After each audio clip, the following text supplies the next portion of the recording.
going into half tied and then 13 turnovers in the second half. What did you see that worked on offense in the first that didn't really work in the second? Yeah, I thought the turnovers in the second half, that was a big deal. We had a number of opportunities that we didn't convert in transition, and they got quite a few second chance opportunities in the second half. And we just went on a little drought, and they got the lead, and then we weren't really able to overcome that. Explain to me your defensive tactics in terms of crowding the paint, and it seemed to be a lot of 3-point opportunities for Michigan State. So explain to me what's the game plan in terms of defense? Well, the game plan was really to play straight up man to man and guard, and sometimes we had some rotations that weren't quite as tight as they should have been.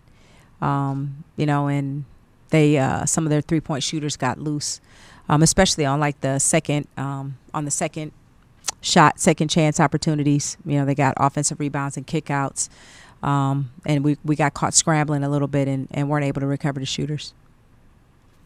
Coach, I think many would agree. This Rutgers team is a lot better than what the record represents. Mm-hmm.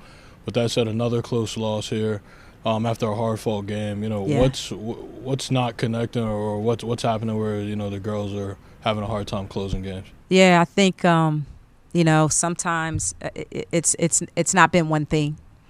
Last game it was the rebounding. It's not been one thing that we say, oh, we just got to fix X. Every game it's something different, but I think the overarching theme is not being able to put together a full 40 minutes of execution I'll say all three phases, offensively, defensively, or rebounding.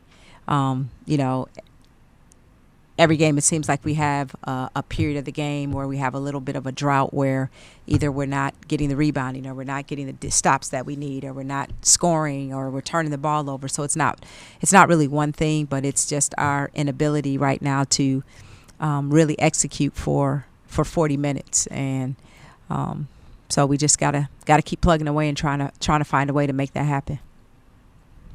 China with 15 rebounds, Mm-hmm. 4 blocks. How much of a difference maker is she for you, especially in games like this in the paint?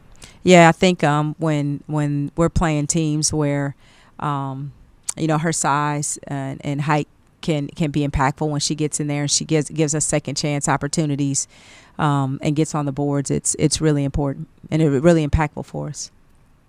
It seems like teams are starting to, step in front of some of the drives, committing a lot more charges these last couple games. Is there a way to, I guess, adjust to that, or is that just kind of how the ball rolls sometimes? It's definitely something that we're seeing more of, and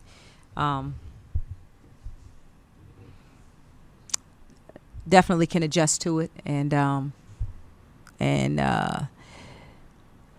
not let that defensive tactic be such of a impediment to us offensively.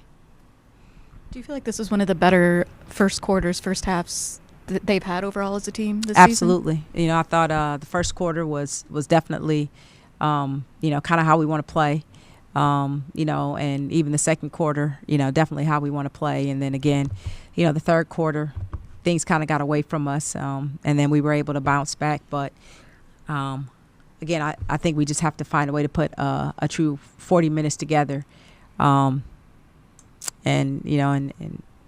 if we can do that, we'll be in good shape. Coach, kind of to harp on that, the first, you guys had a pretty good start to come out the game. Mm-hmm. I think one of the biggest takeaways is it seems a lot of the role players are building a lot more confidence. See JoJo come up, just steps into a pull-up. A lot more excitement is building around this team as far as the role players. With that said, does that bring any optimism to what this team can be? Oh, well, the optimism has never left. We know what we can be. We know what each person brings to the table, and it's just a matter of bringing that every night and bringing that every night for 40 minutes. And that's kind of been the thing that we've been inconsistent with. And, if we can find a way to get consistent with that over the remaining stretch of games, then, we've got a shot to be a really good team. To sort of follow up on that question, on a night like this, how is everybody in the locker room? How and through a stretch of 7 straight Big Ten losses, how is everybody just sort of mentally persevering through this in your team right now? Yeah, I think we're persevering, as well as can be expected. I mean, nobody's happy. We got a room full of a locker room full of coaches and players that are competitive. So nobody's happy, nobody's satisfied, nobody's, walking around like nothing's wrong. I mean, we're all ticked off and want to get over this hump. And because we're competitors, we have the mentality like, next day, let's find a way to get better. And that's, you can look at that and see that it's not one thing. So it's kind of, we fix one thing and then something else isn't not quite. So we get to that and then something else pops up because we have a room full of competitors and we have a room full of players and coaches that, are going to work tirelessly to figure this out. Really quickly on the turnovers, for tonight at least, did you find that they were more decision-based mistakes or execution-based mistakes? They were more decision-based. They were more decision-based. Like sometimes we have to make quicker and also be more decisive with our passing. So it's something that, again, we'll keep working on.